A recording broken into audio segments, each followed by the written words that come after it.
मैं Vishnu Kumar Singh Maharana Pratap inter college Gorakhpur से भौतिक विज्ञान की कक्षा 12 की क्लास में आप सभी विद्यार्थियों का पुनः आज स्वागत करता हूं। छात्रों, हम लोग जैसा कि पिछली क्लासेज में पढ़ रहे थे, विद्युत क्षेत्र, विद्युत आवेश, विभव, संधारित्र, विद्युत धारा का यूनिट भी हमने प्रारंभ किया था। इसी बीच पाठ्यक्रम में शासन की तरफ से कुछ परिवर्तन किया गया है, क्योंकि कोविड-19 महामारी के कारण शैक्षिक सत्र 2020-21 में विद्यालयों में समय से पठन पाठन का कार्य न होने पाने की स्थिति में 30% पाठ्यक्रम कम किए जाने की अनुशंसा की गई है। छात्रों, आज की कक्षा में हम आगे पढ़ने से पहले इस पाठ्यक्रम पर चर्चा करेंगे। हमारे पाठ्यक्रम में किन टॉपिकों को हटाया गया है पाठ्यक्रम से और क्या पाठ्यक्रम में अब शेष बचा है, उसका विश्लेषण करेंगे, जिससे कि हमें आगे की कक्षाओं में अध्ययन करने में आसानी रहे। आपकी पुस्तकें संपूर्ण पाठ्यक्रम पर हैं। आज की चर्चा में और आज के नोट्स में आप उन टॉपिकों को अंडरलाइन कर लेंगे अपनी पुस्तक में, जो इस सत्र के लिए पाठ्यक्रम से हटा दिए गए हैं, जिससे कक्षाएं पढ़ते समय आपको ऐसा न लगे कि यह चीज़ स्किप कर दी गई है। आइए हम समझते हैं कि पहले हम ये देखेंगे कि किन किन टॉपिकों को हटाया गया है। यह हम इकाई वाइज देखेंगे, किस इकाई में किस टॉपिक को हटाया गया है। उसके बाद जो शेष बचा रहेगा वह भी आगे मैंने अपने पीपीटी में शेयर किया है, उसको आप नोट कर लेंगे।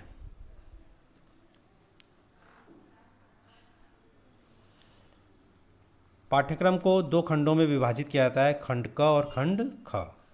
खंड क से 35 अंक के प्रश्न पूछे जाते हैं और खंड ख से भी 35 अंक के प्रश्न पूछे जाते हैं।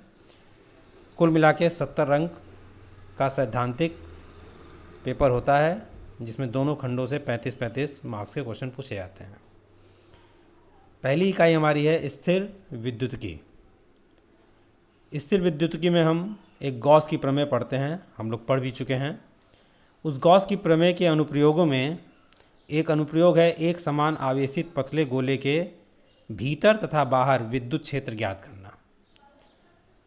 उसमें 3 अनुप्रयोग हैं, एक अनंत लंबाई के सीधे चालक के द्वारा, एक है अनंत विस्तार के चादर के द्वारा, और तीसरा एक ये था आवेशित पतले गोले के भीतर तथा बाहर। तो यह टॉपिक, जो यह अनुप्रयोग है गॉस के नियम का, यह अब पाठ्यक्रम से हटा दिया गया है। अन्य 2 अनुप्रयोग गॉस के नियम के हम पाठ्यक्रम में पढ़े हैं। दूसरी इकाई है धारा विद्युत। धारा विद्युत में जैसे हमने पिछली कक्षा में भी पढ़ा था, कार्बन प्रतिरोधकों के लिए वर्ण कोड, अभी हमने हाल ही में अपनी पिछली व्याख्यान में इसकी चर्चा की थी, लेकिन यह अब पाठ्यक्रम से हटा दिया गया है। और प्रतिरोधकों का श्रेणी तथा पार्श्व क्रम संयोजन, मतलब सीरीज और पैरेलल कॉम्बिनेशन रेजिस्टेंस का जो होता है, उसको भी हटा दिया गया है। कारण है कि हम इसको 10th में पढ़ लेते हैं और उसका सूत्र हम जानते हैं, सीरीज कॉम्बिनेशन के लिए भी और पैरेलल कॉम्बिनेशन के लिए भी, और उसकी व्याख्या भी हम लोग पढ़ते हैं पहले 10th में, इसलिए हम यहाँ पर से उसको डेरिवेशन को हटा दिया गया है।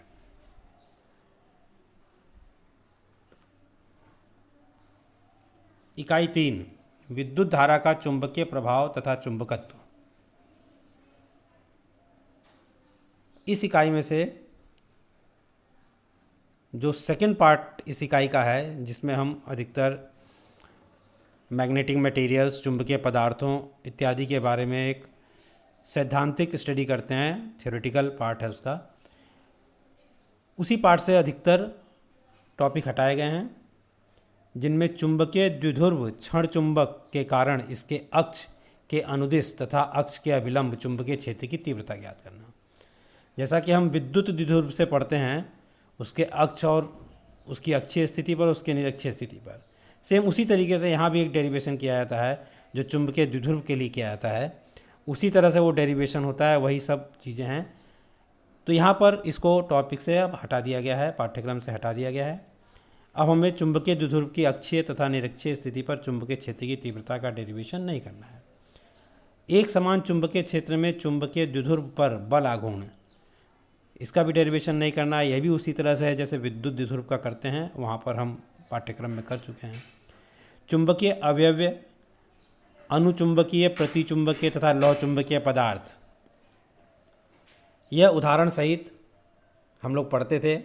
मैग्नेटिक मटेरियल 3 तरह के होते हैं, पैरामैग्नेटिक, डायमैग्नेटिक, फेरोमैग्नेटिक, और इन पदार्थों के प्रॉपर्टीज इत्यादि हम लोग पढ़ते थे। यह अब पाठ्यक्रम से हटा दिया गया है। विद्युत चुंबक, इलेक्ट्रोमैग्नेट तथा इनकी तीव्रताओं को प्रभावित करने वाले कारक और स्थायी चुंबक, इसकी भी थ्योरेटिकली स्टडी हम लोग करते थे पहले पाठ्यक्रम में। अब यह पाठ्यक्रम से हटा दिया गया है, यानी इस इकाई से यह सभी टॉपिक अब हटा दिए गए हैं।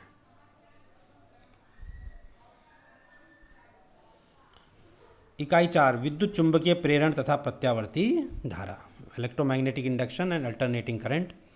इसमें प्रत्यावर्ती धारा में हम परिपथों के विद्युत शक्ति का सूत्र ज्ञात करते हैं और उसके बाद एक शक्ति गुणांक परिभाषित करते हैं। जब आप पढ़ेंगे आगे चल के तो वहाँ पर cos फाई एक पावर फैक्टर होता है, शक्ति गुणांक। उस शक्ति गुणांक को हटा दिया गया है और वाटहीन धारा को भी परिभाषित किया जाता है। कुछ एसी सर्किट्स ऐसे होते हैं जिनमें धारा बहती है लेकिन पावर डिसिपेटेड, उसमें शक्ति का क्षय शून्य होता है, तो वहाँ पर उस धारा को वाटहीन धारा कहा जाता है। इस वाटहीन धारा, यह टॉपिक भी अब पाठ्यक्रम से कम कर दिया गया है इस सत्र के लिए। इकाई 5, विद्युत चुंबकीय तरंगें। इसमें हम विद्युत चुंबकीय तरंगों का एक स्पेक्ट्रम पढ़ते हैं। विद्युत चुंबकीय तरंगों को तरंग दैर्ध्य और आवृत्ति के आधार पर अलग अलग भागों में बांटा जाता है। वह स्पेक्ट्रम ही विद्युत चुंबकीय तरंगों का महत्वपूर्ण है, उसी से प्रश्न पूछे जाते हैं। उसके अतिरिक्त उसको पढ़ने से पहले मैक्सवेल की इक्वेशन है, उसमें हम विस्थापन धारा को इंट्रोड्यूस करते हैं। उस विस्थापन धारा की आवश्यकता क्यों पड़ती है, किस तरह से उसको इंट्रोड्यूस किया जाता है, वह यहाँ से अब टॉपिक हटा दिया गया है। आगामी हायर क्लासेज में आप इसको विस्तार से पढ़ेंगे क्योंकि यहाँ पर उसका इंट्रोडक्शन दिया था थोड़ा सा, तो इसको अब उस इकाई से हटा दिया गया है। विस्थापन धारा की आवश्यकता मतलब वो छोटी इकाई है, उस इकाई में हमें मुख्यतः विद्युत चुंबकीय तरंगों के स्पेक्ट्रम को पढ़ना है। उसके स्पेक्ट्रम में एक्स रेज, गामा रेज ये आती हैं, इनकी प्रॉपर्टीज पढ़नी है। अधिकतर इसी से क्वेश्चन भी पहले भी पूछा जाया करता था।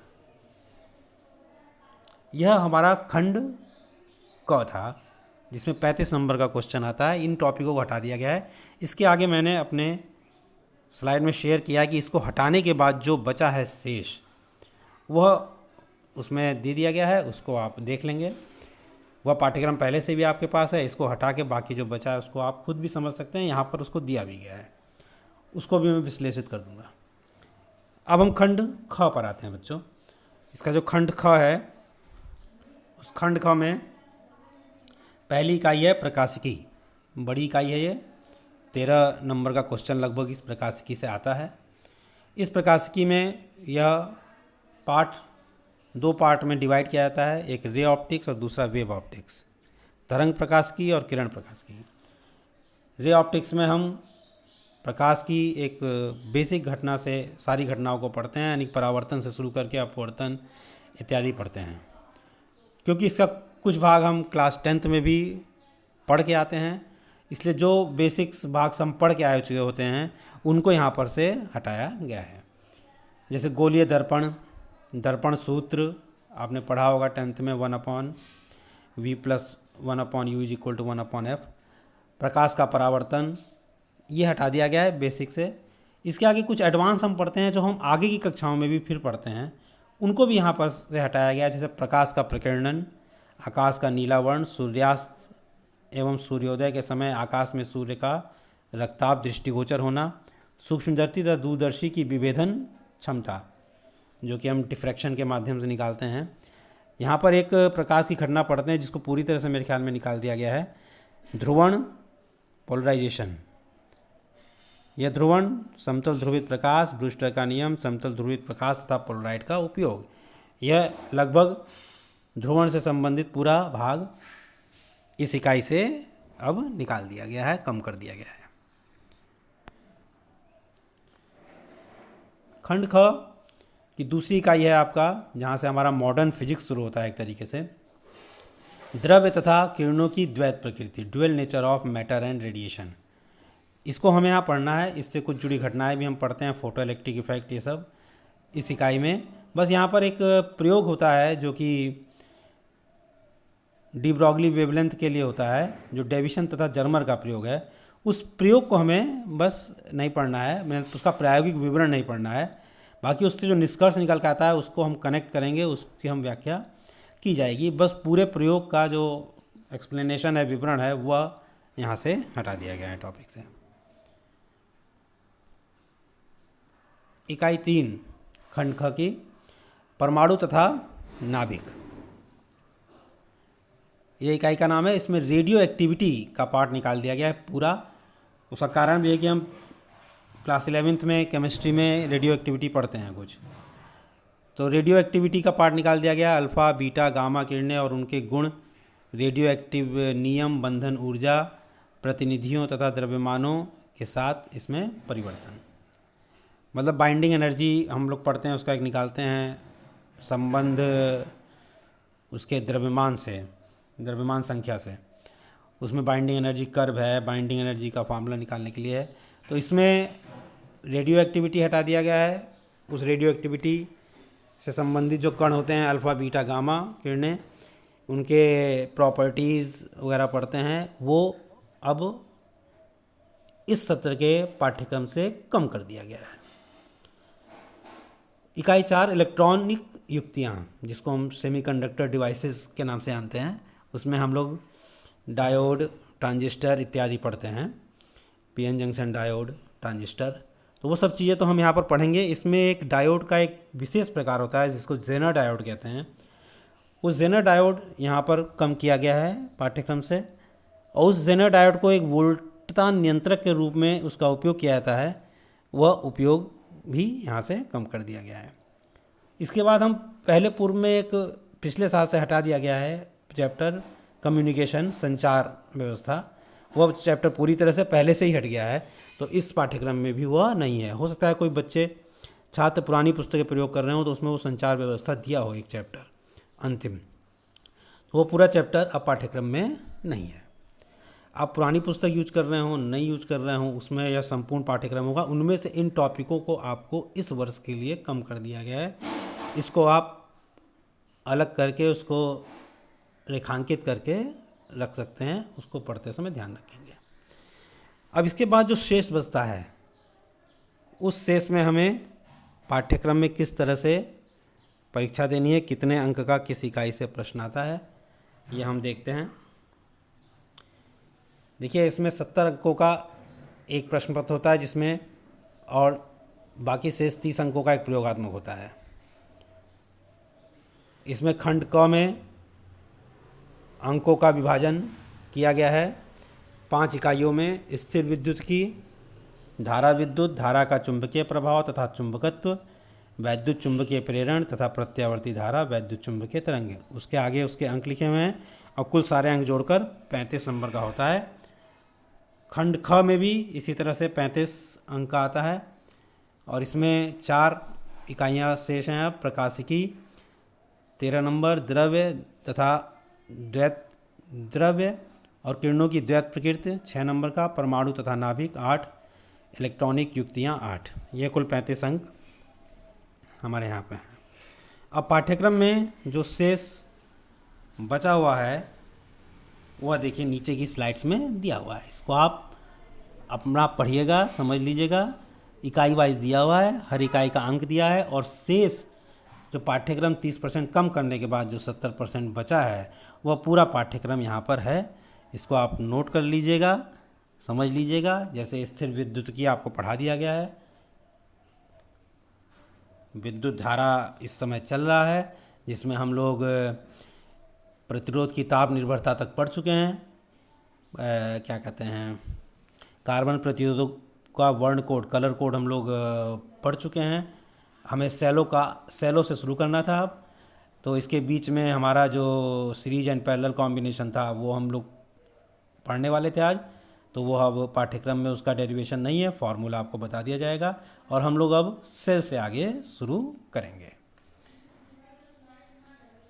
इकाई 3, विद्युत धारा का चुंबकीय प्रभाव तथा चुंबकत्व, ये हम लोग को आगे पढ़ना है। इसमें जो टॉपिक दिए हुए हैं, जो शेष बचे हुए 70% वह दिए हुए हैं। इसी तरह से आगे आपके हर स्लाइड्स में इकाई वाइज जो शेष पाठ्यक्रम है वह दिया गया है। इसको आप पढ़ेंगे, नोट कर लेंगे और आगे आने वाली क्लासेज में इसी पाठ्यक्रम के अनुसार आपको पढ़ाया जाएगा। धन्यवाद।